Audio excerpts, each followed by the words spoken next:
Hello guys, what's up once again? Palaboy OFW here. So for today's vlog mga idol is meron lang tayong titirahin vlog.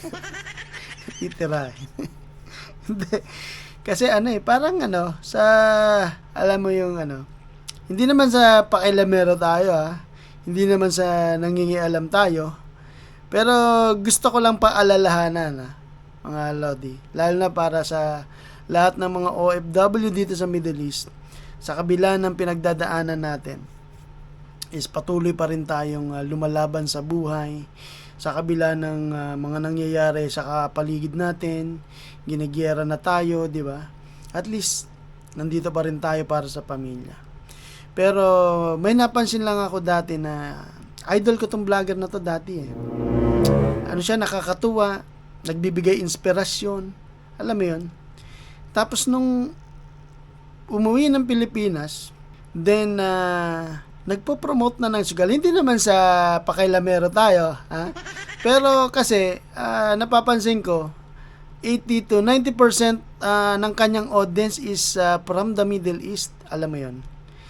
Tapos sa mga ganitong panahon, sa mga oras na to, hinihikayat niyang magsugal yung kapwa natin OFW. Ang masakit nun, yung mga OFW na yon, mga nagtatrabaho sa bahay, kawawa naman. Di ba? Yung mga audience niya, mga nasa bahay, sa bahay nagtatrabaho. Bakit mo tinuturo ang magsugal? Di ba? Please check, comment down below, follow niyo yung link, maglaro kayo. Hindi niya man sinasabi magsugal, pero sugal yon. Hindi, sugal yung mga nasa link nila. May 100, 200. Ewan ko magkano tinataya kasi never ako naka-experience niyan, no? Alam mo yung pinanonood ka dati na nakakatawa ka, tapos ngayon na alam mo sa buhay mo, sa sarili mo, yung pinagdadaanan namin, pinagdadaanan ng nila, na ang hirap kitain ng pera, kuskus ng kubeta, maglalampaso ng sahig, mag-aalaga ng bata, 'di ba?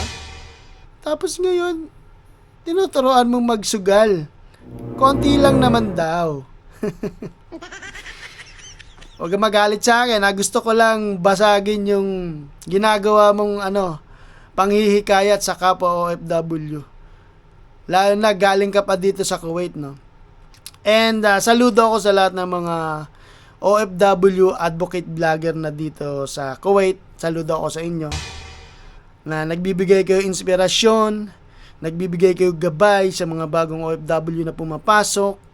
Alright, saludo ako dyan. Shout out sa iyo, Kuya Jay, Eljan TV, Joson TV, yan, mga lodi natin yan. Sa Team Kalabaw, dito sa Kuwait, sila Joey Ren, yan. Kuya Kim, yan, mga lodi natin yan. Sa Rapi, Sam Steel, yan.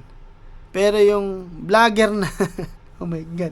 Alam ko, kilala ng mga tropa natin to Hindi ko sinabi na i-hate nyo tong tao na to Ang gusto ko lang sabihin na sa mga kapwa natin OFW, nasa sa inyo pa rin naman kung gusto nyong i-follow or sumugal, diba? Sugal lang naman, maliit na bagay, maliit na pera, 100, 200. Pero guys, nasa Middle East tayo, iba yung lagay ngayon. Mahirap kitain yung pera. Hindi natin alam, bukas may trabaho tayo, bukas wala tayong trabaho. Alam natin sa Pilipinas, ang gulo-gulo, di ba? Ayaw natin umuwi. Nasa Kuwait nga yung pinakamaliit na repatriation count na gustong umuwi. Di ba? Kasi safe tayo dito, kumikita tayo dito. Tapos merong isang vlogger na galing dito na nangihikayat magsugal ng kapwa natin. Di ba? Disclaimer lang.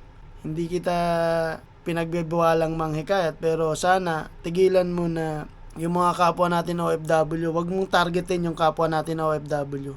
Targetin mo yung mga sugarol sa Pilipinas. Ayan. Yung mga tambay doon. Huwag yung kapwa mo OFW. Galing ka dyan. Nagkuskus ka, naglinis ka. Tapos sila yung main target ng ng pagsusugal mo. Right? Sana tigilan mo na yan, lads. Ibahin mo yung audience mo. Huwag mong hikayatin yung kapwa mo OFW. Lalo na sa panahon ngayon. Iba yung pinagdadaanan natin dito sa Middle East.